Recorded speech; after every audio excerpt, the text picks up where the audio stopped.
প্রথম বাড়িতে নিজে সম্পূর্ণ একা বানালাম চিকেন বিরিয়ানি, চিকেন কষা আর রায়তা সঙ্গে।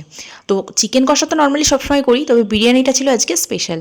তো কি করে করলাম চলো তোমাদের সাথে দেখাই। প্রথমে চিকেনটাকে একটু বড় বড় পিস ছিল, সেটাকে নুন, হলুদ আর বিরিয়ানি মশলা আর টক দই এগুলো দিয়ে একটু ভালো করে মাখিয়ে রেখেছিলাম কিছুক্ষণ। সেই ফাঁকে আর একটা মশলা তৈরি করে নিয়েছি আদা, রসুন, লঙ্কা আর অল্প একটু পেঁয়াজ দিয়ে। মশলাটা ভালো করে পেস্ট হয়ে গেলে সেটাও এর মধ্যে মিশিয়ে দেবো আর ভালো করে ম্যারিনেট করে রেখে দেবো বেশ কিছুক্ষণ, ওই আধ ঘন্টা মতো এরকম রেখে দেবো। এরপর এর সাথে কিছু গুঁড়ো মশলাও অ্যাড করব, যেমন ধনে গুঁড়ো, জিরে গুঁড়ো, লঙ্কার গুঁড়ো এগুলো। সমস্ত কিছু দিয়ে কিছুক্ষণ ম্যারিনেশনের জন্য টাইম দিলাম। আর এদিকে রাইসটা যেটা করব সেটার জন্য মশলা রেডি করছি। এখানে জায়ফল, জয়িত্রী, স্টার আনিস আর বিভিন্ন গরম মশলা যেগুলো সেগুলো, আর অল্প একটু গোলাপের পাপড়ি যেটা ড্রাইড ছিল সেগুলো জলের মধ্যে ভালো করে ভিজিয়ে দিলাম। আর সেটাকে ভাতটা রান্না করতে বসিয়ে দিয়েছিলাম। আর এদিকে বেরেস্তাটাও রেডি করে নিচ্ছি। বেরেস্তা রেডি হয়ে যাওয়ার পর সেই কড়াইতেই মানে সেই পেঁয়াজেই মাংসটা ভালো করে কষিয়ে নিচ্ছি, আর সেই সেম মশলা ইউজ করব এখানেও। আর এদিকে ভাতটা হয়ে গেছে কিন্তু, আর ভাতটা পুরোপুরি কুক করিনি, হালকা কুক করেছি। আর এদিকে বেরেস্তা, ধনেপাতা কুচি এগুলো রেডি করে রেখে দিয়েছি। আর এদিকে তো গোলাপ জল, কেওড়া জল, আতর আর একটা এসেন্স ছিল বিরিয়ানি, সেই সমস্ত কিছু দুধের গুলে আর একটু ফুড কালার সামান্য, জাস্ট এক ফোঁটা, এটা দিয়ে রেডি করে রাখলাম। এরপর করব লেয়ারিং।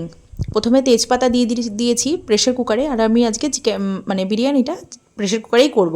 তো তেজপাতা দিয়েছি, তারপরে ঘি, তারপরে ভাতে লেয়ারিং করে, তারপরে ওই দুধটা যেটা মিক্স ছিল সেটা দিয়েছিলাম। এরপরে দিয়েছিলাম ওই বেরেস্তাটা, আর তারপরে ঘি দিয়ে দিলাম, একটুখানি ধনেপাতাও দিয়েছিলাম। এরপরে আবার একটা ভাতের লেয়ার, তারপর আবার সেম প্রসেসে যেগুলো যেগুলো দিয়েছি সব কিছুই দেবো।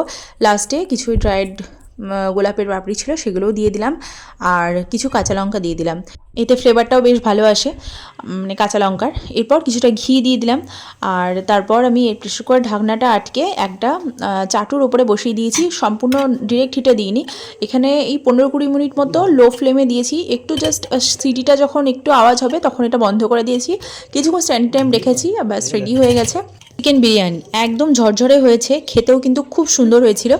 যদিও কালারটা এক্স্যাক্ট দোকানের মতো বা এরকম হয়নি, কারণ ওরা নানা রকম ফুড কালার ইউজ করে, আর আমি এখানে যেহেতু কেশরটা ইউজ করিনি সেই জন্য যে ভেতরে একটা হলদে হলদে কালারটা হয় সেটা আসেনি। বাট খেতে কিন্তু ওই একদম সেম ওই রকমই হয়েছিল। তবে একদম দোকানের মতো অতিরিক্ত এসেন্স দেওয়া বা এরকম হয়নি, একদম নর্মাল ঘরোয়া যেরকম হয় খেতে বেশ টেস্টি সেরকমই হয়েছিল। আর এর সাথে তো আমি চিকেন চাপ ওটা করেছিলাম, তো ওটাও সার্ভ করব, তার আগে বিরিয়ানিটা সার্ভ করে দিই। এখানে সব কিছুই দিয়েছিলাম, ডিম, আলু সব কিছু ছিল, তো সেটাও দিলাম। আর তার সাথে যে চিকেন চাপ কষা ওই মাঝামাঝি ওইরকম একটা, তো সেইটা করেছিলাম, সেটাও সার্ভ করে দিলাম।